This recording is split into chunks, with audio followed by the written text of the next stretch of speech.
오늘 신명기 14장 말씀입니다. 하나님 앞에서 구별하라. 우리의 생활 속에서도 하나님을 드러내고 성별된 그런 생활을 해야 하겠습니다. 1절에 보면 너희는 하나님의 자녀라고 말합니다. 장례식 때 자기 몸에 상처를 내거나 미관이나 앞머리를 밀지 말아라고 그렇게 말씀합니다. 이방인의 잘못된 그런 장례 풍습을 따르지 말라라고 하는 것이죠. 왜 그렇습니까? 바로 우리 몸은 하나님의 소유이기 때문에 그렇습니다. 자기 몸을 소중히 여기고 하나님 영광을 위하여서 살아가도록 하나님께서 생명을 주셨기 때문입니다. 그래서 하나님을 섬기고 헌신하는 일, 그것이 가장 우리 인생에 의미 있는 일이고 나를 드리는 그런 일임을 우리는 알아야 합니다. 2절에 너희는 만민 중에서 택한 내 기업이다라고 말씀하죠. 기업은 소유라는 그런 의미가 있습니다. 하나님의 특별한 택함을 받은 하나님의 백성이 된 것입니다. 하나님의 소유가 된 것입니다. 하나님의 자녀가 된 것입니다. 그래서 항상 하나님의 영광을 위해서 살아야 되고 하나님 말씀을 따라서 살아가야 됩니다. 3절 이하의 말씀은 레위기 11장의 말씀을 되풀이해서 설명해 주시는 말씀입니다. 우리가 먹는 식생활에 대해서 말씀합니다. 하나님께서 정한 음식과 부정한 음식을 구별하셨다. 그리고 부정하고 더러운 음식은 먹지 말고 정한 음식만 먹어라라고 그렇게 말씀합니다. 깨끗한 음식을 먹게 하신 거죠. 식용으로 할 수 있는 동물이 나오고 또 물고기가 나오고 생선이 나오고 또 조류 새 종류가 나와 있습니다. 그런데 그 말씀 중에 보면 사반이라는 단어가 낯설죠. 그 너구리라는 뜻입니다. 그리고 타흐마스라는 단어는 올뱀이라는 뜻이고 당아는 펠리칸이라는 새고 올릉은 오디새라는 새입니다. 그리고 노자는 따옥입니다.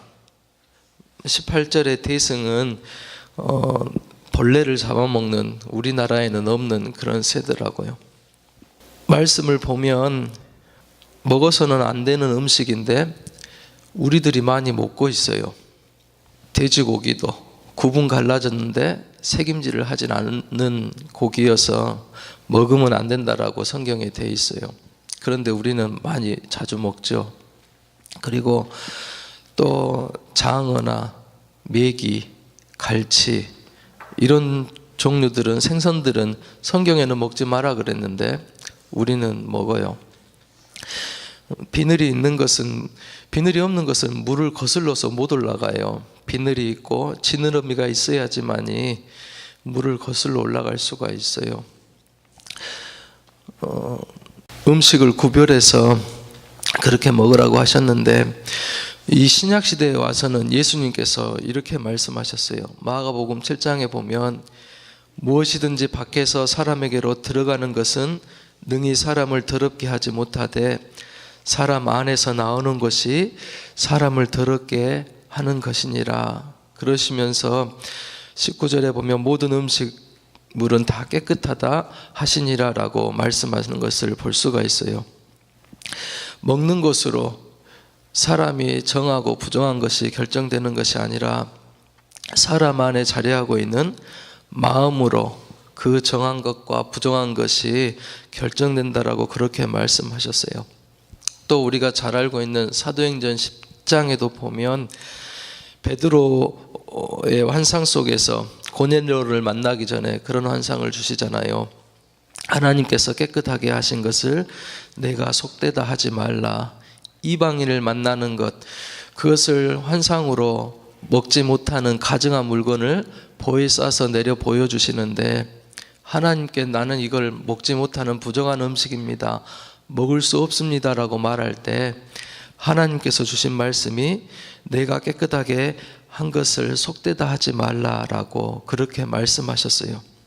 그리고 바울은 디모데전서 4장에 보면 하나님의 지으신 모든 것이 선함에 감사함으로 받으면 버릴 것이 없다라고 그렇게 말씀하셨죠.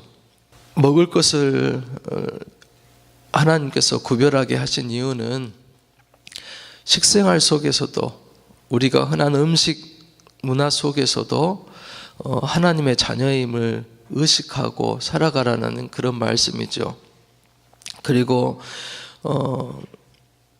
이것이 먹어야 되냐 안 먹어야 되나 생각하기 이전에 바로 하나님께서 부정하다 했느냐 그렇지 않느냐 그것이 더 중요해요. 말씀을 그대로 받는 것이 중요합니다. 그리고 내 삶에 적용해 봐야 돼요. 나는 정말 하나님 보시기에 깨끗한가? 또 내가 하는 일들은 하나님 보시기에 깨끗한가? 그렇지 못한가라고 말씀을 통해서 비춰보아야 될 것입니다. 그리고 내가 하나님 편에 서 있는가? 하나님을 기쁘시게 하는 일들인가? 구별해보고 고민해봐야 될 것입니다. 음식을 하나 먹더라도 또 그것이 내 몸에 건강한 것인가 또 그렇지 않은가 구별해야 됩니다. 또 내 정신에 내 마음에 내 신앙에 이것이 유익한가 그렇지 못한가 또 보아야 합니다. 그리고 건강을 위해서도 정한 것인지 부정한 것인지 분명하게 따져보아야 됩니다. 이렇게 우리가 먹어야 되냐 안 먹어야 되나 생각하기 전에 정말 하나님께서 하라고 하신 것인가 하지 말라고 하신 것인가를 분별하는 그런 지혜가 있기를 바랍니다. 이것은 순종하는 원리예요. 축복의 원리예요. 하나님의 몸, 하나님 자녀, 하나님의 백성의 몸을 정하게 하는 것, 내 몸에 나쁜 것을 대하지 않는 것, 내 몸을 상하지 않는 것, 하나님의 몸을 소중하게 간직하는 것이 중요한 것입니다. 그리고 내 생각과 말씀이 상충될 때는 부딪힐 때는 어떻게 해야 됩니까? 말씀 따라 가야 되겠죠. 그것이 중요해요. 하나님이 부정하다 그러면 부정한 거예요. 하나님이 정하다 하면 정한 거예요. 그것은 내 생각하고 내 의지하고 부딪혔다면 하나님의 말씀을 따라가는 것이 맞습니다. 22절 이하에는 11조에 대해서 얘기합니다. 12월 달 생활비를 딱 쪼개봤어요. 헌금 생활, 애들 교육비, 식비, 그리고 보험금, 또 이렇게 뭘 갚는 것, 대출 받은 게 있어서 그런 것들을 이렇게 쭉 보았어요. 교육비에 많이 들어가요. 식비에 많이 들어가요. 내가 하나님 앞에 더 드리는 것이 그렇게 많지 않더라고요. 그래서 조금 다시 조정을 했어요. 그리고 집사람이 굳이 하는데도 썼으면 좋겠다. 그래서 필리핀에 이렇게 한 사람씩 3만 원이면 한 해 공부할 수 있는 그런 게 있더라고요. 그래서 적은 것이지만 하나라도 해보자 해서 그렇게 하기로 했어요. 생활비를 쪼개서 바듯하게 생활하는데 그것을 떼서 하나님 앞에 드린다는 것이 정말 믿음의 고백이 바로 선 사람에게는 쉬운 일일 수 있지만은 쉽지가 않아요. 그리고 환경은 항상 드릴 수 있게 여유 있게 내게 주어지지 않아요. 그래서 정말 이렇게 하나님 앞에 따로 떼어서 바치는 일을 훈련하지 않으면, 생활하지 않으면 계속해서 갈등하게 돼요. 생활비에 부딪히고 교육비에 부딪히고 갑자기 급하게 생긴 일들로 인하여서 갈등하게 돼요. 모든 것들은, 우리 믿는 사람들은 하나님께서 내게 주셨다라는 그런 고백 위에 살아가요. 그게 청지기 사명이라고 그러죠. 하나님이 나에게 모든 주신 것이다. 그리고 이것은 다 하나님의 은혜로 얻은 것이다. 그래서 10분의 1 처음 것을, 가장 귀한 것을 먼저 구별해서 하나님 앞에 11조로 드립니다. 하나님을 내 삶의 첫 번째로 높여드리는 것이고 하나님 제일주의로 살아가는 것입니다. 그리고 내가 가진 것 모든 것은 하나님 은혜로 내게 주신 것이라는 그런 고백이 11조에는 담겨져 있습니다. 그것도 또한 순종 훈련입니다. 하나님께서 하나님의 백성으로 하나님의 땅에서 살아갈 때 반드시 지켜야 되고 고백해야 하는 그런 법규였습니다.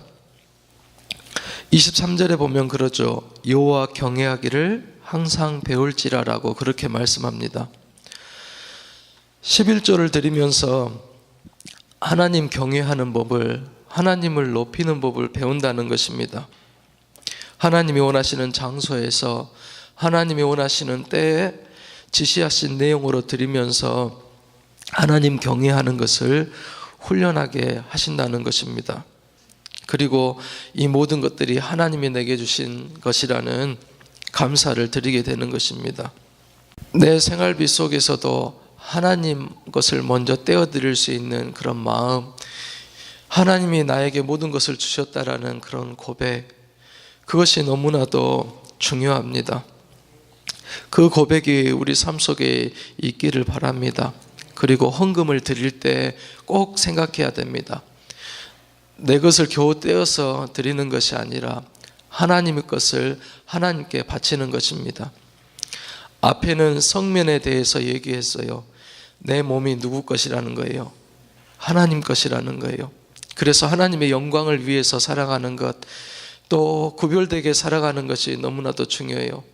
세상 따라가는 것이 아니라 이방 민족, 가나안 백성의 민족 그 우상을 따라가는 것이 아니라 하나님의 자녀로, 성민으로, 기업으로 살아가는 것, 내 몸을 바치는 거예요.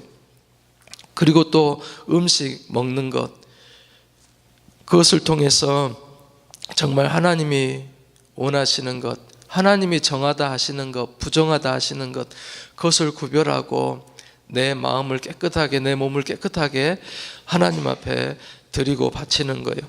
하나님 편에 서는 거고 하나님 뜻에 서는 겁니다. 11조는 무엇입니까? 내게 주신 소유, 또 내게 주신 모든 것을 하나님이 주셨습니다라고 고백하고 하나님 앞에 드리는 것입니다. 또 28절 이하에 보면 두 번째 11조를 또 얘기해요. 10분의 1을 드리고 매 3년마다 한 번씩은 10분의 9에서 또 10분의 1을 내어서 뭘로 드립니까? 구제헌금으로, 또 레위인의 생활비로 그렇게 쓰게 했다라고 합니다. 그리고 레위기에 보면 성전을 보수하거나 고치는 데에도 이 11조가 사용되었던 것을 볼 수가 있어요. 그러면서 29절의 말씀 어떻습니까? 우리 같이 한 목소리로 읽어볼까요? 너희 중에 분깃이나 기업 없는 레위인과 내 성중에 거류하는 객과 과와 가부들이 와서 먹고 배부르게 하라. 그리하면 하나님 여호와께서 내 손으로 하는 범사에 내게 복을 주시리라. 아멘. 이렇게 말씀하죠. 하나님 것을 구별해서 하나님 앞에 드리는 것, 하나님은 그것을 기뻐하시고 내가 하는 손으로 하는 모든 일에 범사에 복을 주시겠다라고 그렇게 약속합니다. 우리가 11조 말씀할 때 말라기서 3장 10절의 말씀을 많이 말씀드립니다. 너희 온전한 11조를 창고에 들여 나의 집에 양식이 있게 하고 그것으로 나를 시험하여 내가 하늘문을 열고 너희에게 복을 쌓을 것이 없도록 붙지 아니하나 보라라고 그렇게 말씀합니다. 하나님께 주신 것들, 또 나의 몸, 그리고 내가 먹는 음식들, 또 하나님 주신 모두 소유, 이 땅에 살아가면서 잘 구별하여서 하나님 앞에 바쳐서 더 귀하고 아름답게 쓰임받는 저와 여러분들의 삶이 될 수 있기를 주님의 이름으로 축복합니다. 기도하시겠습니다.